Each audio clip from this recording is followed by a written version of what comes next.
ny CSGSM izay mizoro an-trano hoerim-panolo-kevitra eto amin'ny firenena dia mampatsiahy ny teny efa nataony sady manamarika fa ny fiazakazahana teo amin'ny fanatanterana ny fifidianana dia ny fisapaham-kevi-bahoaka nandaniana ny constitution de la 4e république sy ny fifidianana filoham-pirenena sy ny solombavam-bahoaka no anisan'ny antony lehibe mamparefy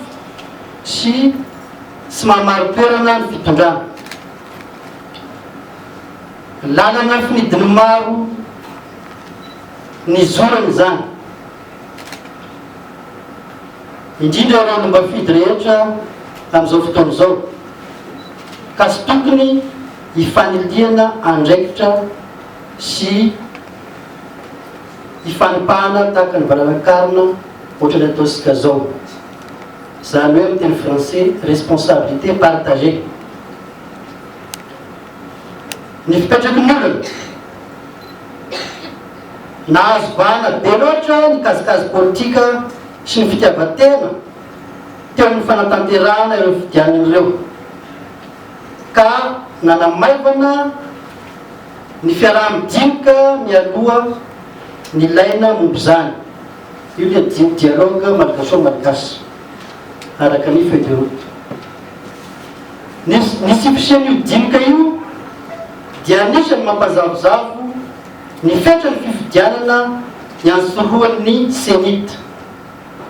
Iny fifidianana ny filoham-pirenena sy solombavam-bahoaka iny koa aza dia efa taty aorian'ny nahalany ny constitution de la 4e république.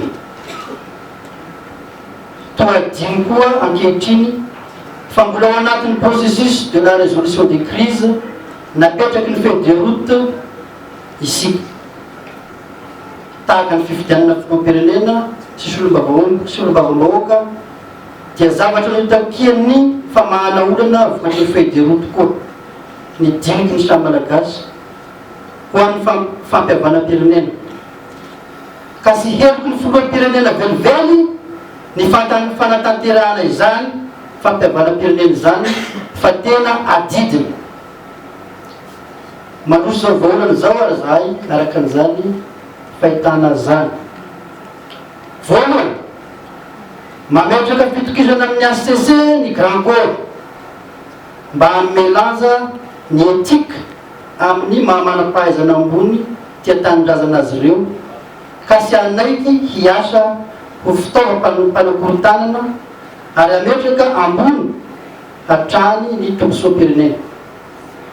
Faharoa, mandrosososikevitra izahay mba hanaovana aingana convention nationale iaraha-manangana mba hitantanana ny firenena amin'ny fanohizana sy famahana ny olana ao anatin'izao vanim-potoana hifangaroan'ny fampiarana ny constitution de la 4e république sy ny feuille de route zao.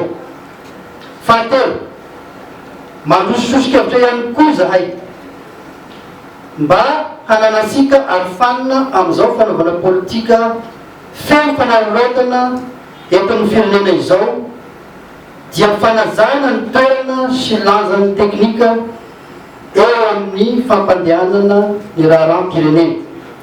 Faefatra, tokony tazonina trany ny rafim-panjakana voajoro taorian'ny safidy-bahoaka mandra-pisia amin'io fandaminana vaovao io. Fahadimy, mampahery sy miantso ny fiafikahany izahay izay efa nanao sady manana andraikitra amin'ity raharaha ity mba hijoro hatrany amin'ny maharay aman-dreny azy ireo ka hiantso fiaroa fivoriana amin'ny fandrafetana io convention nationale io natao teto Antananarivo ny fahatelo.